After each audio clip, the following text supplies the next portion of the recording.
Après 5 ans de séparation, un couple se retrouve par hasard dans une galerie d'art. Elle achète un tableau de Choi Woon sans savoir qu'il en est l'artiste. Timide et maladroit, il n'ose pas se dévoiler. Mais le destin a d'autres projets pour ses deux cœurs brisés.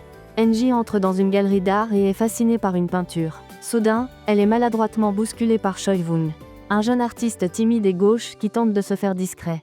Lorsque de nouveaux clients arrivent, il les emmène rapidement dans la direction opposée, soucieux de ne pas être reconnu. Ce comportement étrange et attachant pique la curiosité de Enji. Intelligente, elle comprend vite que cet homme maladroit est l'artiste lui-même. Enchantée, elle décide d'acheter le tableau et en profite pour lui demander ses coordonnées. Enji trouve Choi Woon absolument adorable avec toute sa timidité. De retour chez elle, elle le cherche sur Internet, mais ne trouve aucune information. Intriguée, elle décide d'enquêter et découvre qu'il peint en direct lors de certains événements, ce qui ne fait qu'attiser sa curiosité. Elle y voit l'occasion idéale de créer du contenu et de promouvoir son travail. Sur le chemin du retour, Choi Woon trouve des pétales rouges éparpillés sur le sol. Il les ramasse un à un jusqu'à sa porte, où il aperçoit une bouteille de vin offerte par Enji. À l'intérieur, il découvre un autre pétale rouge. Perplexe, il se demande ce que tout cela signifie. À ce moment précis, son meilleur ami, Jing, arrive et lui demande s'il se sent de trop entre Choi Woon et quelqu'un de spécial. Choi Woon répond qu'il ne se passe rien de particulier. Mais notre artiste maladroit commence enfin à comprendre les signes. Quelques jours plus tard, Choi Woon apporte des plats faits maison à Jing, mais ne le trouve pas. Intrigué, il fouille dans l'ordinateur de Jing et regarde des vidéos qu'il a montées. À sa grande surprise, il découvre un secret gardé depuis des années. Choi Woon se met à réfléchir, et s'il l'avait toujours su et avait fait semblant de ne rien voir? Ce soir-là, Jing débarque ivre chez Choi Woon. Il est visiblement tourmenté, rongé par des sentiments qu'il ne peut plus dissimuler. Yeon-soo et Chong, séparés depuis 5 ans, se réconcilient de façon inattendue. Lors d'un dîner familial chez la grand-mère de Yeon-soo, cette dernière a du mal à se concentrer sur la conversation. Ses yeux sont rivés sur son téléphone, attendant anxieusement un message de Chong. Sa grand-mère remarque tout et lui lance un regard significatif. Plus tard, Yeon-soo sent son téléphone vibrer et se précipite pour répondre, mais c'est celui de sa grand-mère. Le lendemain, Yeon-soo part travailler, mais ses pensées restent tournées vers Chong. Elle n'y tient plus et décide d'avaler sa fierté et de l'appeler, mais hésite. Et s'il dormait après avoir passé la nuit à peindre? Pendant ce temps, Chong rentre chez lui et prépare un thé aux pétales rouges, spécialement confectionné pour lui. Il y goûte, grimace, c'est affreux. Mais il ne veut pas le gaspiller, alors il se fait un café et alterne. Gorgé de thé et de café jusqu'à ce que son responsable renonce à le comprendre. Au bureau, dès la fin de la réunion, Yeon-soo se précipite pour envoyer un SMS à Chong et l'inviter à dîner. Lorsqu'une collègue s'approche, elle cache rapidement son téléphone. Chong répond qu'il ne peut pas venir aujourd'hui. Les collègues, toujours prompts à commérage, observent la scène par la porte. En réalité, Chong est bouleversé. Il ne sait pas comment annoncer à Ji-woon que lui et Yeon-soo se sont réconciliés. Après mûre réflexion, il décide d'être honnête et se rend chez son ami. Arrivé sur place, il trouve Ji-woon avec une forte fièvre. Shin veille sur lui toute la nuit, lui donne des médicaments et de l'eau, et finit par lui révéler. Lui et Yeon-soo sont de nouveau ensemble. À sa grande surprise, Ji-woon ne manifeste aucune surprise. Il se contente de sourire tristement, se souvenant d'il y a des années, lorsque Shin lui avait annoncé avec enthousiasme qu'il sortait avec Yeon-soo pour la première fois. Ce jour-là, Ji-woon avait déjà choisi de prendre ses distances.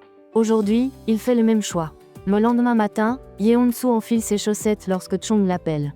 Elle bondit de joie pour répondre, se cognant la jambe contre le lit. La douleur lui importe peu. Entendre sa voix vaut tout. Choi Woon apparaît devant le lieu de travail de Yeon-soo.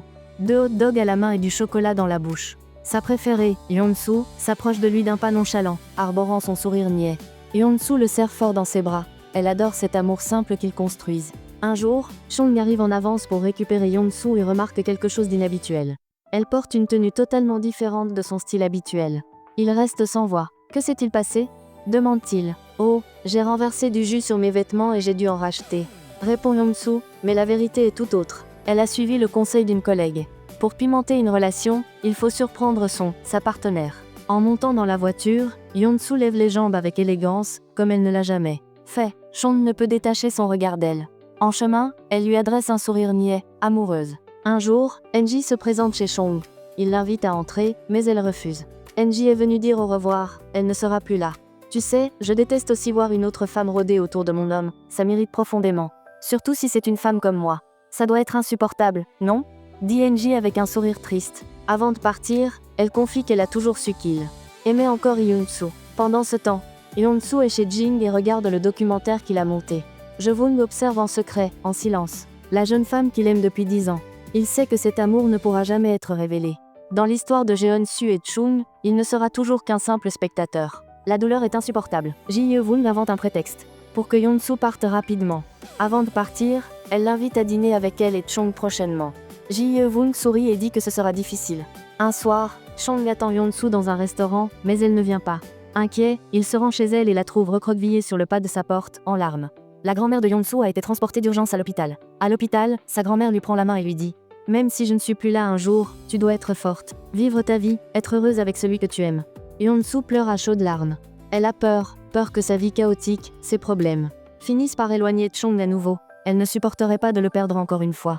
Chung la trouve recroquevillée et la serre fort dans ses bras, sans rien dire, simplement présent, là.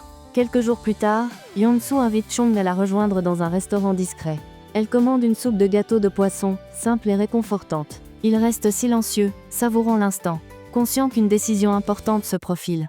Cette nuit-là, Yeon-su se blottit dans les bras de sa grand-mère et fond en larmes. Tout ce que je gardais dans mon cœur, je l'ai toujours cru, grand-mère. Mais j'ai découvert que je ne l'étais jamais. Je t'ai toujours eu, et maintenant, je l'ai aussi. Yeon-su prend sa décision. Cette fois, elle suivra son cœur, elle prendra un risque, elle aimera vraiment. Yeon-su envoie un message à Chung. Tu me manques, tu peux m'appeler? Pour être digne d'elle, Chung décide enfin de prendre sa carrière au sérieux. Sa petite équipe s'agrandit, de nouveaux projets semblent surgir, et même lorsqu'ils sont séparés par le travail. Yeon-su n'oublie jamais son artiste maladroit. Un jour, Chung reste silencieux toute la journée et Yeon-su s'inquiète. Lorsqu'il finit par arriver, il apporte une surprise. Son documentaire a été sélectionné pour une nouvelle projection. Sa carrière décolle. Quelque temps plus tard, Choi-woon et Yeon-su se marient. Une équipe de tournage arrive pour réaliser un reportage sur eux. On va tourner à nouveau, ton documentaire a eu du succès. Les gens veulent voir à quoi ressemble la vie de couple. Se plaint Yeon-su. Attends, on n'a plus d'intimité, il faut tout montrer. Chung sourit et serre sa femme contre lui. Ils prennent la pause, maladroits et amoureux comme toujours. 1, 2, 3, bonjour, nous sommes Chung et Yeon-su. La vie n'est pas parfaite, mais elle est à eux, et c'est tout ce qui compte.